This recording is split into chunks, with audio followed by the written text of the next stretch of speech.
দিব কিসে ধানের শীষে, কিসে ধানের শীষে।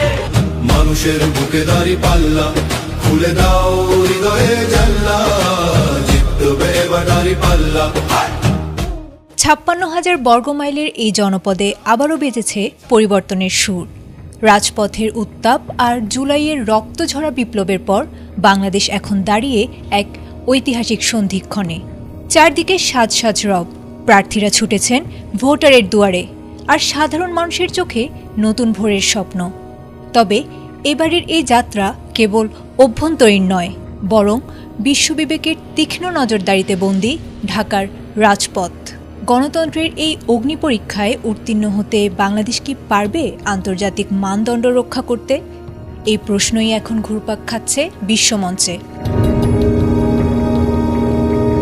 আগামী ১২ ফেব্রুয়ারি অনুষ্ঠিত হবে বাংলাদেশের ত্রয়োদশ জাতীয় সংসদ নির্বাচন এবং বহু প্রতীক্ষিত জুলাই সনদের ওপর গণভোট।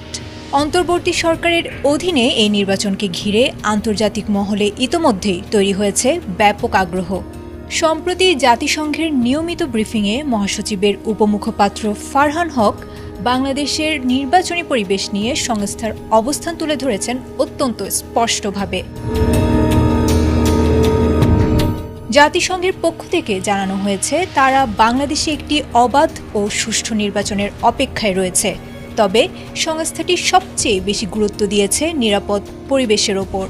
ফারহান হক জোর দিয়ে বলেছেন, এমন এক রাজনৈতিক বাতাবরণ তৈরি করতে হবে যেখানে কোনো ভয়ভীতি ছাড়াই সাধারণ মানুষ তাদের মত প্রকাশ করতে পারবেন এবং ভিন্ন মতাবলম্বীরাও পাবেন সমান সুযোগ।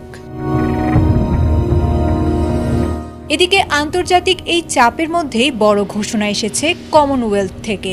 নির্বাচনের বিশ্বাসযোগ্যতা যাচাইয়ে ঘানার সাবেক প্রেসিডেন্ট নানা আকুফো-আদোর নেতৃত্বে ১৪ সদস্যের একটি উচ্চ পর্যায়ের পর্যবেক্ষক দল পাঠিয়েছে সংস্থাটি।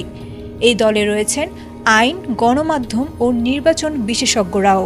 তারা কেবল ভোট গ্রহণই নয়, বরং পুরো প্রক্রিয়ার স্বচ্ছতা ও অন্তর্ভুক্তিমূলক দিকটি মূল্যায়ন করে বিস্তারিত প্রতিবেদন জমা দেবেন। বিশ্লেষকদের মতে বিপ্লব পরবর্তী বাংলাদেশে গণতন্ত্র পুনরুদ্ধারের এই যাত্রায় এবারই প্রথমবারের মতো প্রবাসীদের ভোটাধিকার বড় পরিসরে বাস্তবায়িত হতে চলেছে। একদিকে দেশের অভ্যন্তরীণ প্রস্তুতি, অন্যদিকে জাতিসংঘ ও কমনওয়েলথের এই সতর্ক নজরদারি, সব মিলিয়ে ধারণা করা হচ্ছে ১২ ফেব্রুয়ারির নির্বাচন কেবল একটি ভোট নয়, বরং বিশ্ব দরবারে বাংলাদেশের গণতান্ত্রিক মর্যাদার এক নতুন পরীক্ষা। আয়েশা আক্তার, এটিএন বাংলা।